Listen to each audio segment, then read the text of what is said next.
What are we talking about today, Ray? We are talking about a super app. A super app is an app that does many, many things. WeChat's one of them. It does messaging, payments, social media, gaming. We'll cover it, though, on a future episode. Because today we're going to talk about Meituan. Meituan, the super app that's like a Yelp plus Groupon plus Uber Eats plus Fandango. It's now also doing bike sharing and ride hailing. Last valued at 30 billion, making it the fifth largest unicorn in the world after Xiaonei, based on its rumored IPO valuation, Uber and Didi. Meituan is supposedly going public at $60 billion in September. We haven't heard too much about Meituan in the past, not in the West at least. I think maybe because it's got no comparable analog. But today we're going to tell you about it, and you let us know by the end of this episode. Are you a Meituan fan? And most importantly, are you a fan of its founder, Wang Xing? The president's key economic team goes to China. After a whole night thinking, I say I still want to do it.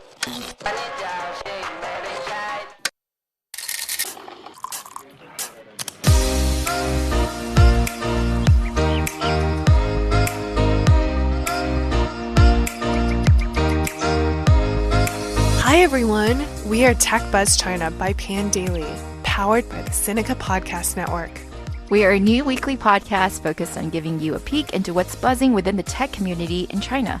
We uncover and contextualize unique insights, perspectives, and takeaways on headline tech news that don't always make it into English language coverage. Tech Buzz China is a part of Pandaily.com, a new English language site that tells you everything about China's innovation. I am one of your two co-hosts, Ray Ma. And I'm your other co-host, Ying-Ying Liu. We'd like to take a sec here to give a shout out to some of our listeners who've written in.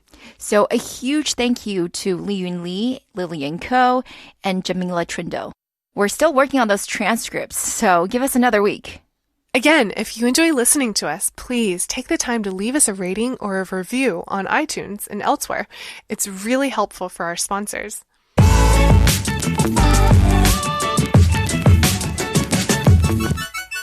Okay, Ying-Ying, so I know you've had a complaint against the HBO show Silicon Valley for a long time now because you felt that all the Chinese characters on there were like scammy copycats with really questionable ethics and also intelligence. Yeah, look at the role they have Jimmy Yang play, for example. Even the latest twists and turns that are set in China, they fail to include a character who's both clearly smart and clearly ethical. It's such a shame, and it made me pretty mad. But then again, no one character portrays a fully positive stereotype on that show, I guess. Yeah, I suppose you're right. And today, even though we're talking about a copycat, I think he's in a different league. Wang Xing is the founder of Meituan, and he is a master copycat. He is category defining. Honestly, I'm not so sure he copied as much as integrated. Wang Xing is only 39 years old. He's from Fujian, a province known for producing clever businessmen, and went to Tsinghua, arguably the top university in China, where he studied electrical engineering.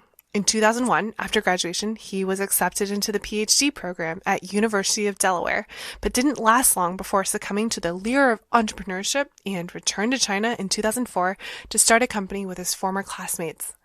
At the time, he stated that he had no idea what he was doing. He said that they were totally in the dark. But even from the beginning, his projects were social in nature. His first project was a sort of a friend-making website. And by fall of 2005, the team had decided to make university social networks their focus. Sound familiar? They studied Facebook carefully and, learning from the mistakes of their prior projects, launched Xiaonei, which means inside campus. Within 3 months, they had 30,000 users, which is a lot for the time.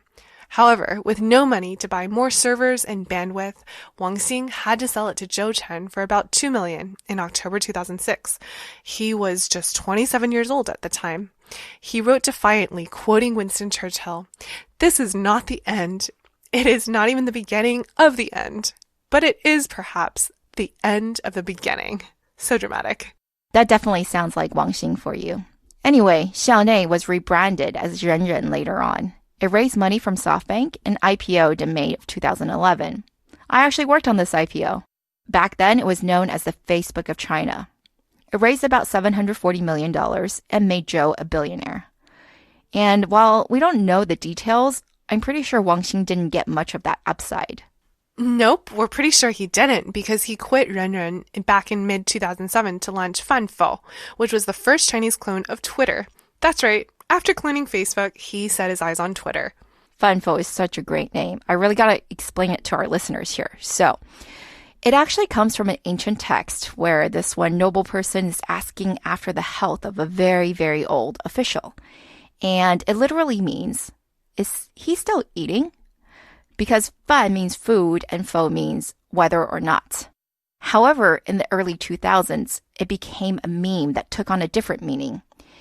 It now means, have you eaten? Or 吃了吗?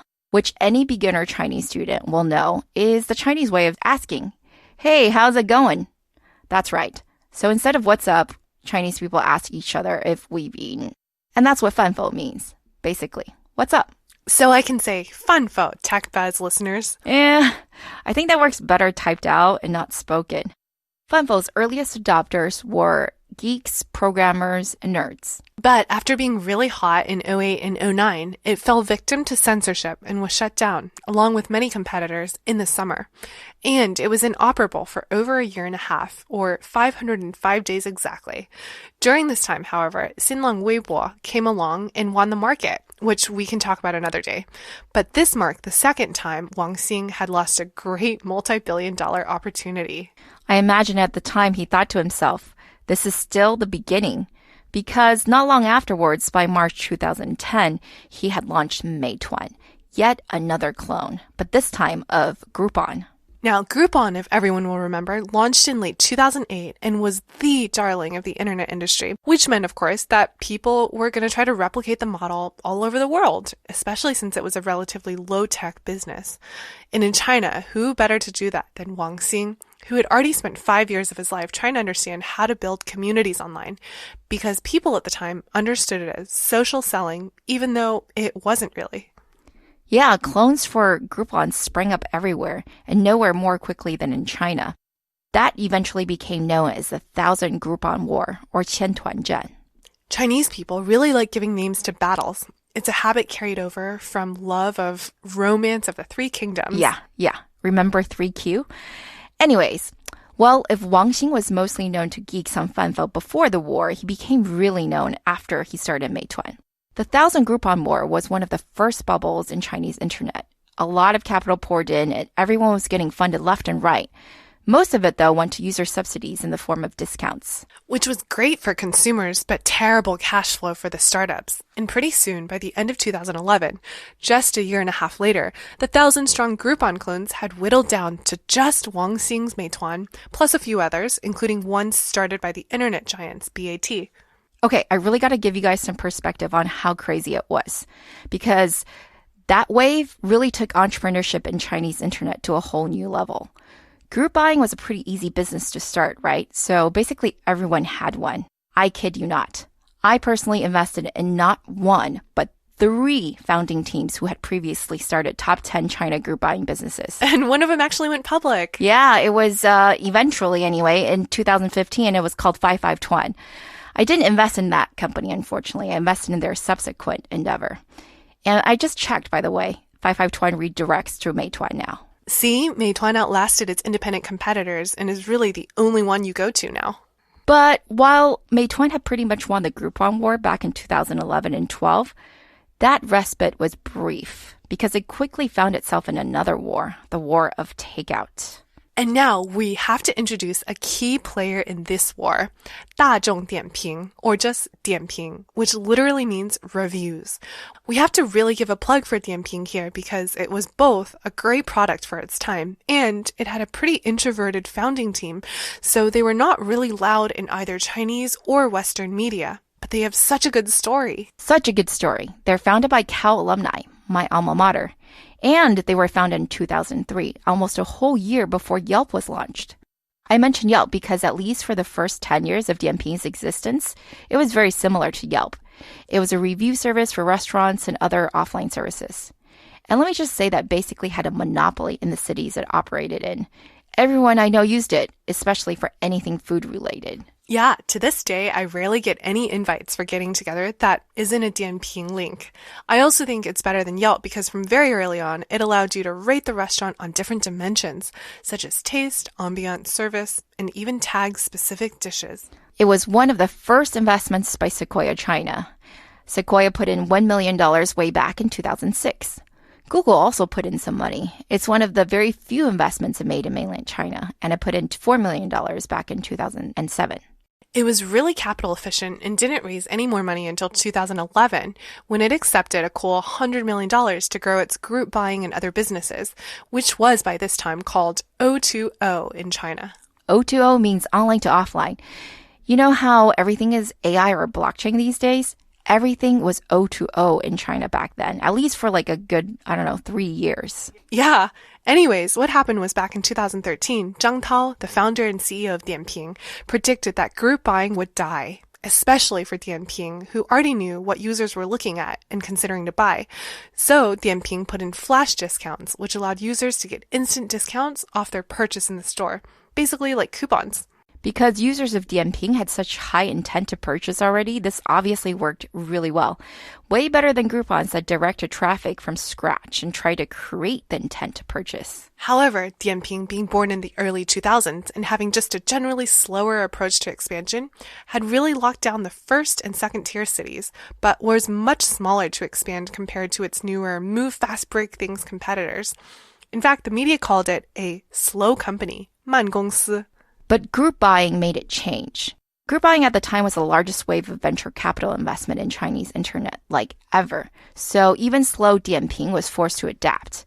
Dianping expanded into food delivery and also small business services. It made an $80 million investment in Ele.me, a food delivery service that was recently bought by Alibaba for $9.5 billion, which we briefly mentioned in episode 1. Anyway, at the same time, Tencent invested for a 20% stake in Dianping back in 2014. So things seem to be going well, or did they? Not quite. These were capital-intensive businesses. Getting Groupons required thousands of offline salespeople going door to door, signing up vendors on individual campaigns. A lot of O2O businesses were capital-intensive offline. Food delivery required thousands of delivery workers on scooters. Definitely not cheap. And Meituan, who already had millions of users for Groupons, saw the same opportunity in food delivery and small business services as Dianping did. But that meant it also had the same need for CapEx. So what happened for all of 2015 was basically we all heard constant rumors about, the mega fundraisings that these companies were both going to do. They were fighting for investors and investors' money. But none of these rumors were confirmed. What we do know, though, is that both were losing money very quickly, and they were just in an emergency situation. In October 8th, 2015, smack in the middle of Golden Week, or China's annual week-long national holiday, Dianping and Meituan suddenly announced a merger. Yeah, it was really shocking, at least for me. The press release said that the transaction had the support of Alibaba, Tencent, and Sequoia, 3 of the major shareholders. The new combined entity would have co-CEO and co-chairman roles, with Zhang Tao and Wang Xing taking up both. So at least on the surface, it looked like a complete merger of equals. Even the new name was a combination of the two companies, Xin Mei Da, or New Mei Da, Mei for Meituan, of course, and Da for Dazhong Dianping, Dianping's full name. Both brands were supposed to operate independently after the merger and focus on innovation. The combined entity was supposed to have 80% market share of the group buying business, and they were going to immediately try to complete a $2 to $3 billion fundraise, because remember, they were running out of money. It all sounded pretty good, right? Not really, because just over a month later, on November 13th, 2015, the new company announced key HR changes. Zhang Tao was forced out of the company. I remember there was a photo of him sobbing on the shoulder of his co-founders. That was all over the news that week. It was really sad. Yeah, so Team Wang Xing had won. First, Wang Xing had survived the 1,000 Groupon war, and now he had survived the Dianping merger. But he wasn't going to stop there. There is a common saying in Chinese about the 4 pillars of life, 衣食住行, clothing, food, shelter, and transportation. Alibaba and Tencent have been especially aggressive about taking a piece of all four of these businesses as much as possible. Chinese people often joke that there's not one day that goes by without at least one of the companies or their subsidiaries interacting with you and knowing what you're up to. Wang Xing had a leading position in food already, but he was not going to let the others go so easily. So where other entrepreneurs might have saw big competitors in fashion, like Alibaba, lodging, dominated by Ctrip, and transportation, which had Didi, of course, Wang Xing saw the synergies and the opportunity to integrate. Meituan bought its own payments license in 2016 and so can transact independently of Alipay and WeChat payments. It aggressively expanded into travel and now has wrestled significant market share from Ctrip and Qunar. It bought bike-sharing leader Mobike in April 2018 this year for $2.7 billion USD. It began experimenting with ride-hailing last year and has engaged in open war with Didi this year, getting 20% market share quickly in Shanghai and Nanjing. Wow, that's a lot of stuff that's going on over there. A year ago, in a rare public announcement, Meituan said that it sells 1.2 million rooms daily in its hotel service, another 1.2 million tickets for travel destinations, and 11 million takeout orders per day. In 2018, on its 8th year anniversary in March, it claims to have 600 million active users and 5 million businesses on its platform. And on the food delivery front, Meituan is winning. Earlier this year, a report showed that in 2017, Meituan had market share of 54%, followed by Ele.me of 30% and Baidu trailing at 14%.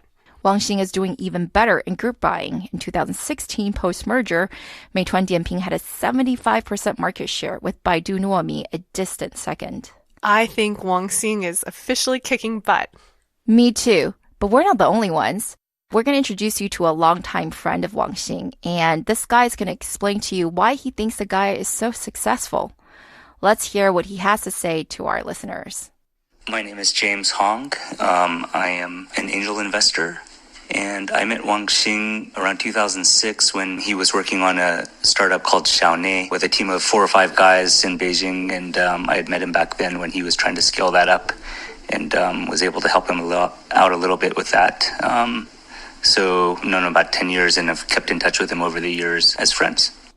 James is being modest. He is the founder of Hot or Not, which is basically a site that does exactly what you think it does. And if you look him up on Wikipedia, he is known to have had a significant influence on the people who went on to create Facebook and YouTube. So yeah, James is a big deal. He had some observations about Wang Xing that we're going to share with you. Yeah, Wang Xing has a lot of characteristics that make him a very strong entrepreneur. He's obviously very smart and thoughtful, but he's also very kind of unemotionally methodical about his approach to solving problems. In addition to that, has a very low ego. He's smart, but he also recognizes that there are other smart people in the world, and he seems to spend a lot of effort to speak to a lot of other people to get their perspective and look for more data to solve his problems. And in doing that, he's also very patient. And I think he has a lot of faith in common sense. He believes that hype is not what wins in the end, but actually solving problems and making forward progress on his companies. He's not the type of person who gets caught up in trying to look successful. He just is very heads down and focused on solving his problems and moving his business forward. And I think that's what makes him so successful. We then asked James what he thinks of Meituan specifically. I'm very bullish on Meituan, and I always have been, and mainly because of Wang Xing.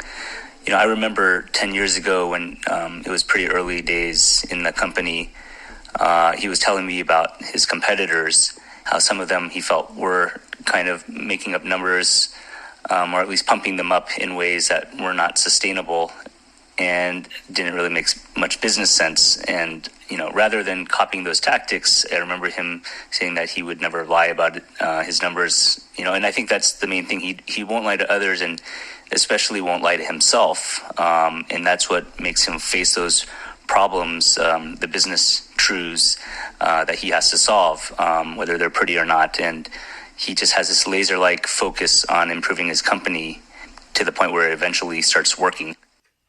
As Wang Xing said to our friends at The Information back in April, it wants to become the Amazon of services. If the other companies are making people's virtual lives better, that's fine. But what he's interested in is that O2O, online to offline piece. Because until we all become cyborgs, that's still where we're spending a lot of our time and money, in the offline world. It's kind of like the exact complement to live streaming, which is all about living online. Anyways, Wang Xing wants to capture all of that. Well, if you Google Amazon of Services, that was actually the U.S. company Thumbtack's tagline back in 2011, as well as many startups that have come around since then. But I really don't think any of them have come close to what Meituan has been able to achieve. Meituan did that large round of funding post-merger after all. It ended up being $4 billion at a $30 billion valuation back in October 2017. But earlier this year, there's already been leaks that Wang Xing is headed for an IPO in Hong Kong by the end of this year to raise another $3 billion. The Information updated that news last week, saying that the rumored price is actually a whopping $60 billion, which we told you at the beginning of this podcast. In comparison, Groupon has a market cap of only $2.5 billion these days, and Yelp, by the way, is not much better at $3.5. So I think in this case, it's pretty clear that the copycat has really outshined and outgrown the original. James had something to say about that. So basically, he succeeds because he's patient and he outlasts his competitors. And, he never rests on his laurels. He knows that until he's done, he can't stop improving and he has to just keep moving forward. And this seems to be a common trait among a lot of my more successful friends, I've noticed. And Wang Xing definitely, in addition to being smart, in addition to being good at figuring out strategies and tactics and things like that, he also just has a personality where he can work through these things and kind of go through the painful process of solving those problems until he's finally at the finish line. Man, Wang Xing sounds super tenacious. I think I'm a fan. I think I'm going to need to get a Fanfou account now. What's going to be your first message? Probably what Wang Xing posted on Weibo the day that Meituan was founded, about 8 years ago, March 4th, 2010. His post was, "Every time you spend money, you are casting a vote for what kind of world you want." In English. So what do you guys think? Would you cast a vote for Meituan? Let us know.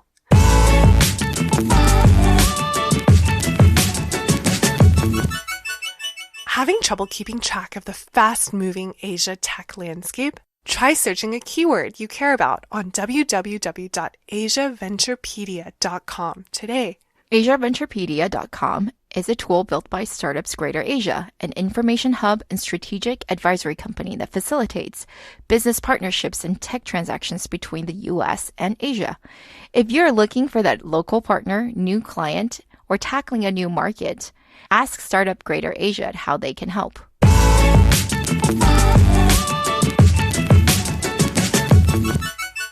We'd like to give a shout out to our partners at SupChina. In addition to our podcast here with Pandaily, they publish the excellent Sinica podcast. It's a weekly discussion of current affairs on China with journalists, writers, academics, policymakers, and business people. So while we only focus on tech, they really give you the entire overview. SupChina, hand in hand with GGV Capital, also publishes the GGV 996 podcast, which interviews top leaders in China tech and investment. We're big fans, so please go check them out too. That's all for this week, folks. Thanks for listening. We really enjoyed putting this together and are always open to any comments or suggestions. You can find us on Twitter. We now have a new Twitter. It's TechBuzzChina. And my personal account is Ruima. That's spelled Ruima. Right. Definitely follow the new Twitter account. My Twitter's spelled GINYGINY. We will be back here same time next week. TechBuzzChina by Pandaily is powered by the Sinica Podcast Network. Pandaily.com is a new English language website that tells you everything about China's innovation. Our producers are Carol Yin and Kaiser Guo.